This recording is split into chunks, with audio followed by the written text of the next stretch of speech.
Hey guys, so today we're going to talk a little bit about terms and why in the world would I bother to give a mini lecture on this? Well, it's really quite simple. Often I have noticed people will talk with each other and they will actually not be talking with each other at all. They'll be talking past each other because they mean entirely different things per the words that they deploy. This seems to really be happening a lot in the United States today. The talking past each other, or maybe the beating up of each other, I'm not sure. But I want you to know that history can help you understand the terms and help you pin them down when you're in a conversation, which is something you really need to do, because words like progressive don't mean the same thing in different generations.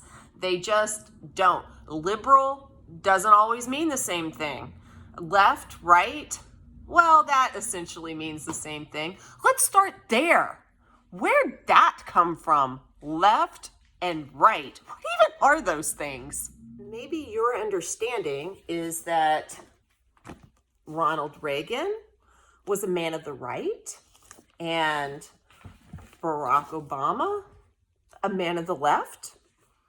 I wouldn't call that wrong, but at the same time, they're gradations of left, they're gradations of right. Think about your living room. Put a, piece of masking tape down the center of it. How far can you go to the left? How far can you go to the right? In American politics, people like to kind of balance the center. I know you don't think that.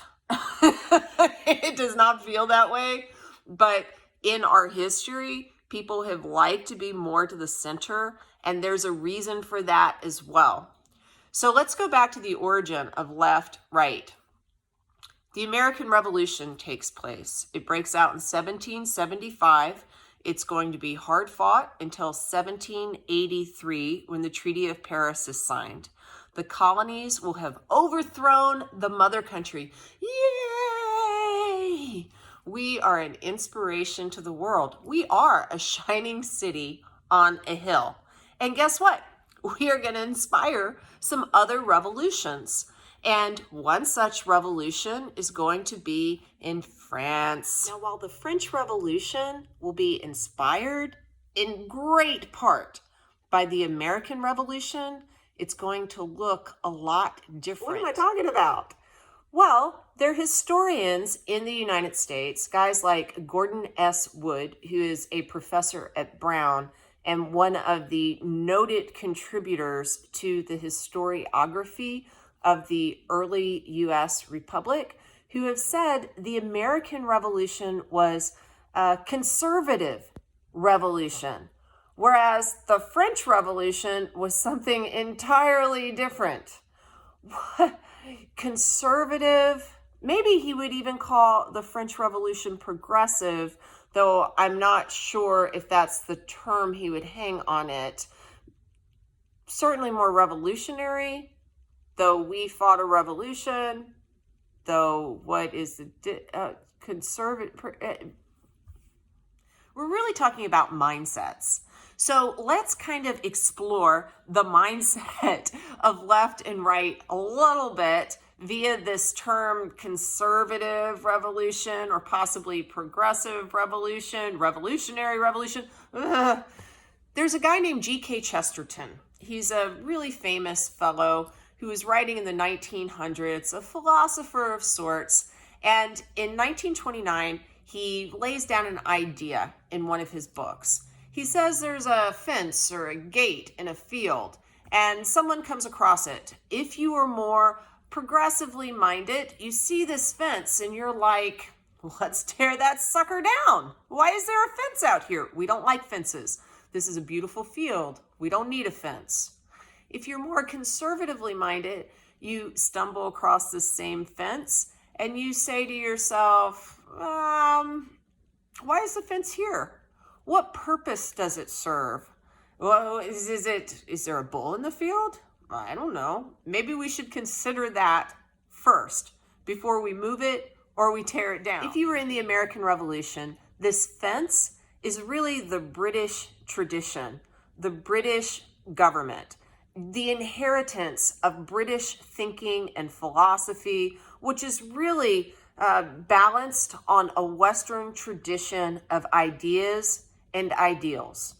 You are going to see that fence and you want that fence to benefit you.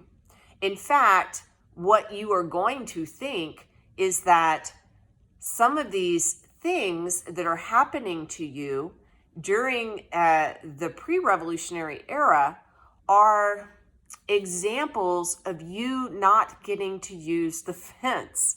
This is your fence. It's you're a Brit.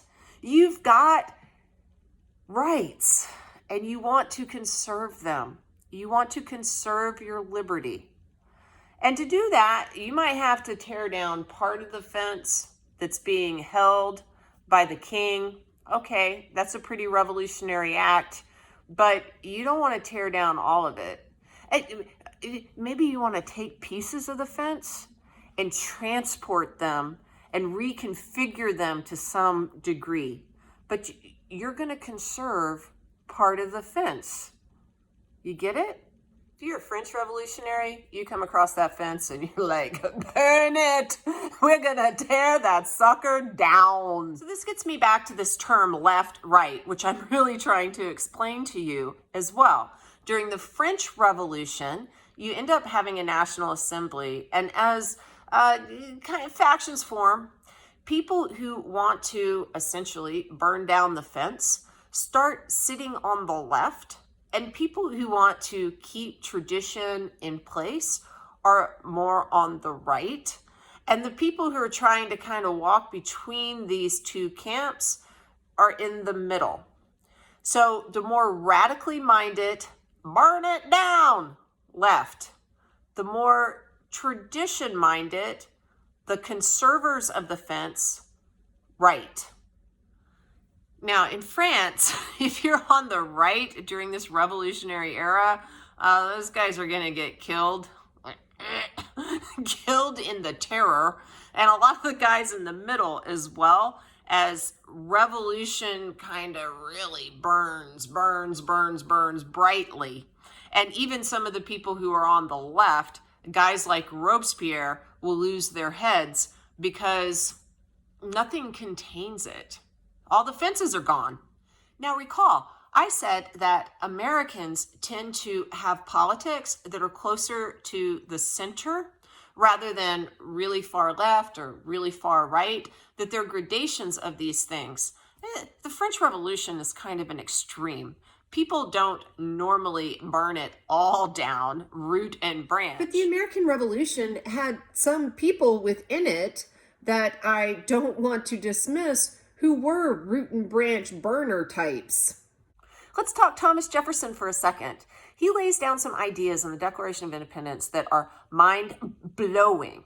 All men are created equal. Yes, he does embrace some ideas about natural rights that were floating out there in the Enlightenment, but he's making this the foundation for the nation.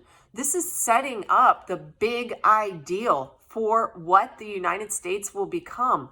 And it is beautiful, y'all. It is absolutely beautiful. And it was set forth in a way that was new. Jefferson himself found a lot in the French Revolution that he could really appreciate. He was a major Francophile, meaning he loved France, and he would go around saying things like, the tree of liberty must be refreshed from time to time with the blood of patriots and tyrants. So, that's a little left-minded. And he finds a compatriot in another founding father whose name was Thomas Paine. During the American Revolution, this writer had helped inspire people with his words via the pamphlet Common Sense and the American Crisis. After the American Revolution is won, he will go across the ocean and he will be a part of the French Revolution as well. Thomas Paine is a burn it all down kind of guy. It's at this point that Thomas Paine engages with a fellow who was a minister of parliament in the UK who had supported the American Revolution. This guy is sometimes called the father of the conservative movement. His name is Edmund Burke. Burke had supported the right of the colonists to break free from the mother country, as had Paine. But Burke and Paine had really different reasons for supporting the American Revolution.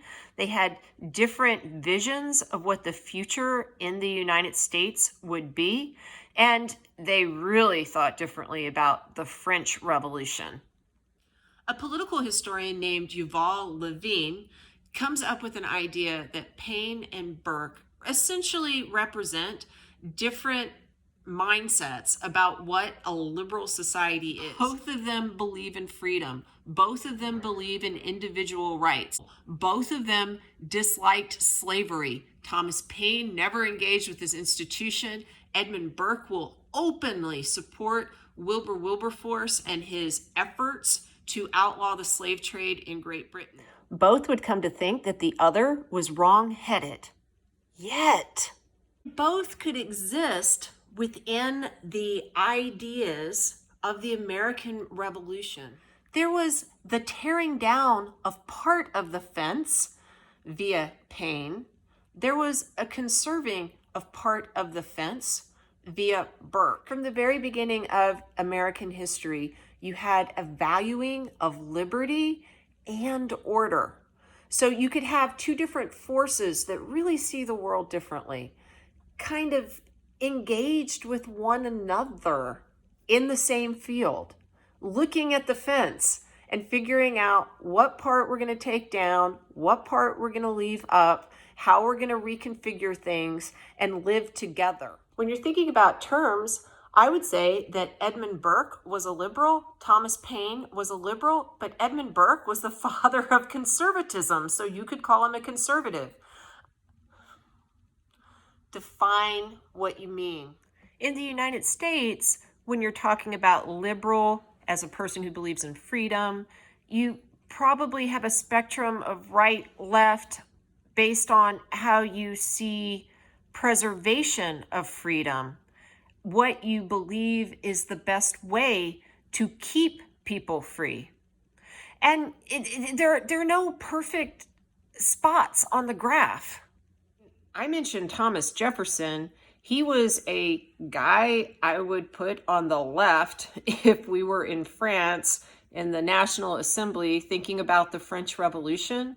But in the end, Thomas Paine, that guy's going to be way the heck over there. He almost got executed, and there were guys in the United States who could have rescued him, who eventually do rescue him. But they were kind of like, dude's crazy. We should leave him over there.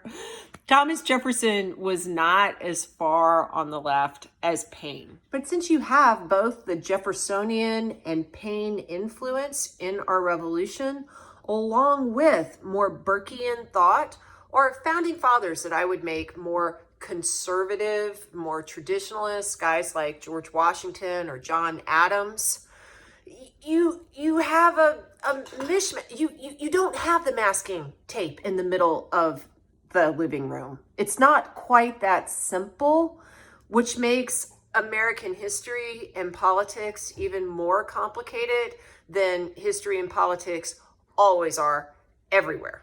When you get right down to it, I think if you look at men we think of on the right, you'll find elements of the left via Thomas Paine's thinking. Or if you look at guys on the left, you'll find elements of the right via some Burkean nod to tradition. It's why? Because we are born a confluence of these things. It's inside all of us. It's part of our DNA. That doesn't mean that there aren't periods of impulse in which you lean more one way or you lean more the other. For example, the progressive era is going to lean much more to the left. That's at the beginning of the 1900s. But eventually, they get back to the middle because the foundation was kind of in the middle. We had a conservative revolution that still was a revolution. What's your impulse? Tear down the fence? Tear down part of the fence? Conserve the fence? Think about it.